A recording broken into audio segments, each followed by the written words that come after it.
Hello കൂട്ടുകാരെ, ഇന്നും ഞാനൊരു വെയിറ്റ് ലോസ് റെസിപ്പി തന്നെയാണ് കൊണ്ടുവന്നിരിക്കുന്നത്. ദയവേത് എല്ലാ കൂട്ടുകാരും എനിക്ക് സബ്സ്ക്രൈബ് ചെയ്യണം. ഇത് സോയാ ചങ്ക്സ് ആണ്, വേവിച്ച് ഉപ്പും കുരുമുളക് പൊടി ഇട്ട് വേവിച്ച് വെച്ചതാണ്. ഇത് ബൗളിലേക്ക് ഇടാം.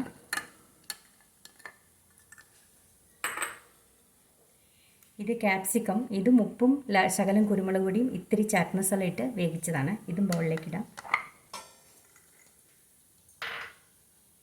മുട്ട 2 സ്ക്രംബിൾ ചെയ്ത് വെച്ചതാണ്.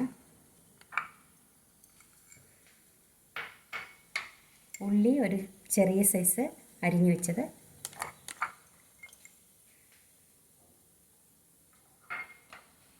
നാരങ്ങയുടെ നീര്. ദയവേത് എല്ലാവരും സബ്സ്ക്രൈബ് ചെയ്യാൻ മറക്കല്ലേ.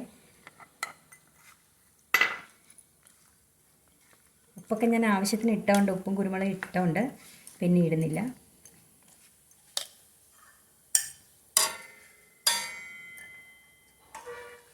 നല്ല വെയിറ്റ് ലോസിന് പറ്റിയൊരു റെസിപ്പിയാണ്. കുറേ നേരം വിശക്കില്ല ഇത് കഴിച്ചാൽ.